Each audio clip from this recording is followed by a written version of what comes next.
Do it all over again. Hey everybody, guess what we're doing? We're making strawberry cobbler. I've had a nap and I'm kind of rejuvenated, so hopefully we get this cobbler made. But Robert has been cutting them strawberries here for a second. There you go. Look at them honkers. Look at them berries, guys. They are so pretty. Look at that. Florida berries. Big old pretty. We had one berry that wasn't real ripe out of all these, and the rest look really good. But you can see them right there. There's big old pretty berries. Kathy tasted this. And I tasted one. It's really good. But these strawberries are in season right now, and you can buy fresh strawberries. They're already picking.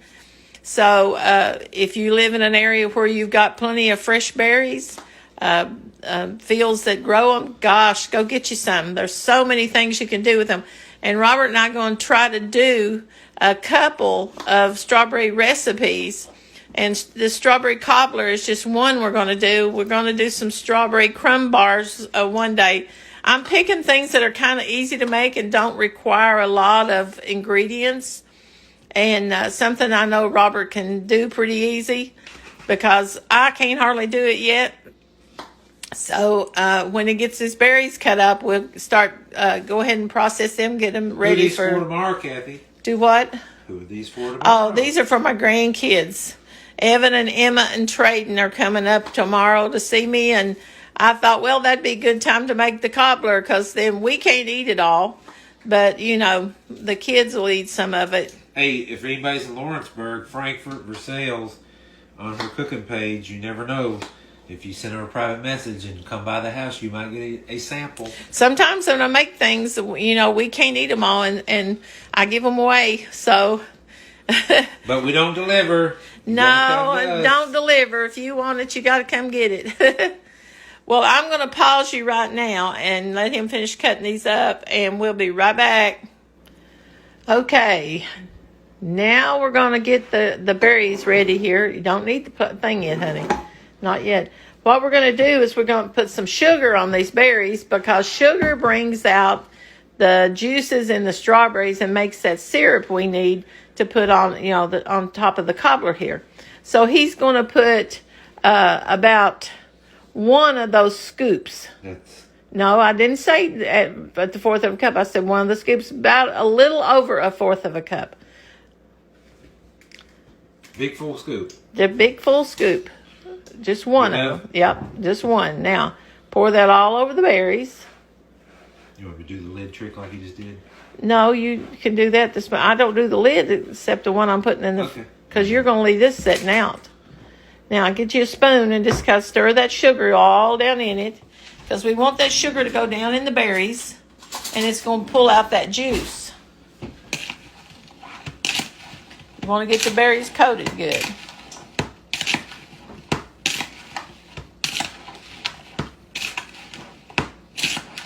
Now we're going to let that sit here on the counter while we're getting the other stuff ready. And we'll be right back when we get all of our stuff over here. And your flour, baking powder, salt. Well, I've got my butter melted already. You need a stick of melted butter, so that's what you're going to need for this. Okay, we're back, and the strawberries are making some little bit of juice, not too much, but they're doing what they're supposed to do.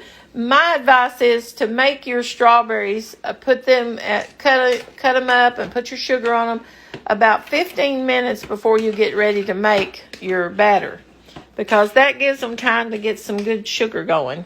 Okay, Robert's going to put a cup of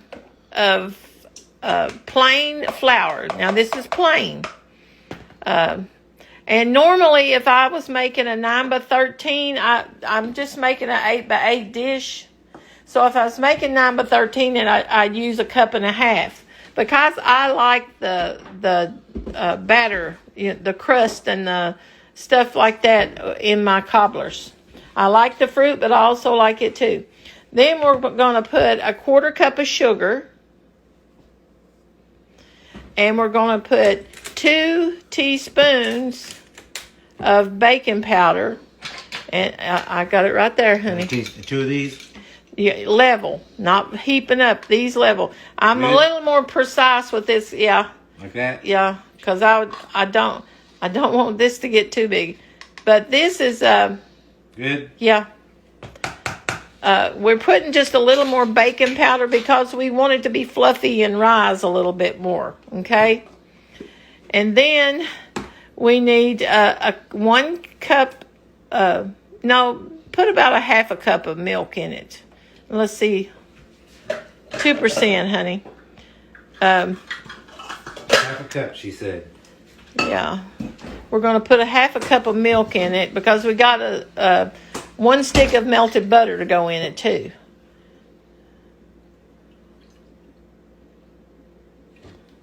Okay. We're going to put the butter in first. I didn't listen. Now you see why I sorry. yak at him, guys, All right, because butter he first. doesn't listen. Pour it, every bit of it. No, not all of it, because I don't know if it make the batter too runny now. Okay. Use your whisk, honey. Set it down. Use your whisk. All right, you look at it. Tell me what I'm doing. Just pour the rest of it in. It ain't going to be too runny. Bad. Pour it in. It's not going to be too runny.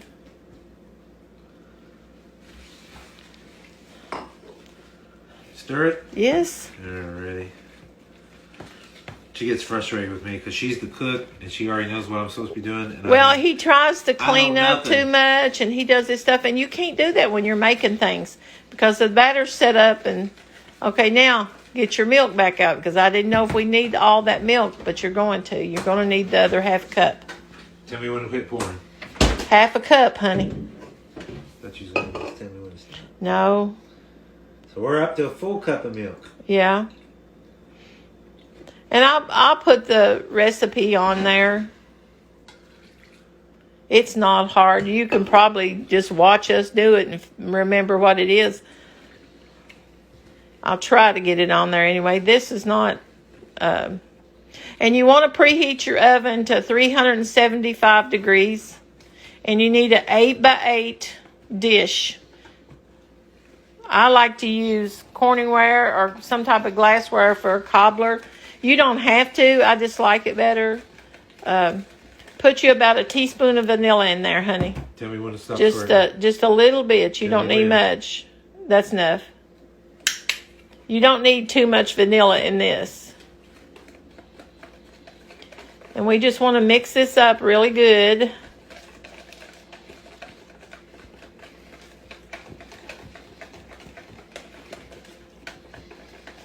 Okay, that's good enough. Enough. Now, take your dish over there and pour your batter in the dish. Just pour it all. Pour it all in the dish. You may need to get a spoon to get all of it out. I don't know if it's...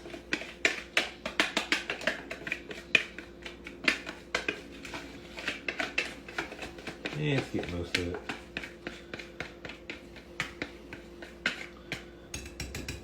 Enough? Yeah, that's good enough. Just kind of shake it down here to get your batter to level out. Now, take your strawberries. And what we're going to do is he's just going to take his hands. They're clean. Done washed them 20 times, people. And you're just going to dollop that around everywhere. Just lay it on top of the batter. Just put it in little dollops all over. Take it, honey. Take it. I don't know what a dollop is. It's little drops, honey. I don't know. Gosh. I don't know what I'm doing. Just keep shaking on like I'm doing it. Take your hand and get that out. You don't want to pour all that juice in it. Okay. All right. Now, wait just a minute. Let's see what you got there. Now, I put a few more. All right. Fill in the places where there's not any batter. All right. Okay. If I see batter, cover it, right? Well, not too much. You want the edges to be able to come out. That's enough. Don't put any more strawberries on it. Take your hands now. Just kind of push them down just a little. Not hard. Just a tad bit. Just a little bit. Okay. Now we're going to put this in the oven on 375. And we're going to bake it for about 35 to 45 minutes. It just varies from oven to oven, guys. Your oven might cook quicker. What you want to do is you want to watch the dough, the batter inside with the strawberries. When that starts getting up and becoming golden brown and pulling away from the edge of the dish, then that's kind of letting you know it's done. But we put quite a few strawberries in it. Some people don't put as much fruit in it, but I like a lot of fruit. And sometimes you might have to cook it just a little longer or something. It doesn't matter, but cook about 30 minutes. Check it and see how it looks. Then go 5 minutes at a time. Just check it every 5 minutes until you think it's done enough, to eat. And but we'll try to let you see what ours looks like when it gets done. Okay, there's what it looks like right now. Don't lean it down that way too, honey. Okay, put it in the oven. Put it right in the middle, right? And turn. No, don't cover it. And turn on our oven light so we can watch it. How long do I set the timer? Set the timer for 30 minutes, because then at 30 minutes I'll start checking it. There you go, boss. Now, if you think you need to turn the temperature down to 350, you can do that. If it looks like it's getting too brown on top before it's getting good and done, then, turn it down just a little bit. I do that a lot. If I think something's cooking too fast, I turn it down, cook it a little longer. And you can do that. The lower the temperature, the longer you cook it. That's the only difference. Some things you cook at a higher temperature because you want it to get golden brown quick. You want that good golden brown on top. And we don't always do that with everything. If you want something to be real moist inside and stuff like that, you cook it at a lower temperature. It's just learning how to use the oven to help you. But we'll be back in a little bit when it gets done, and we'll show you what ours looks like. I'm sorry, I'm having trouble getting my words out today, but it's just like it's a little like you're chewing on a dish rag or something. But anyway, we'll be back in a little bit.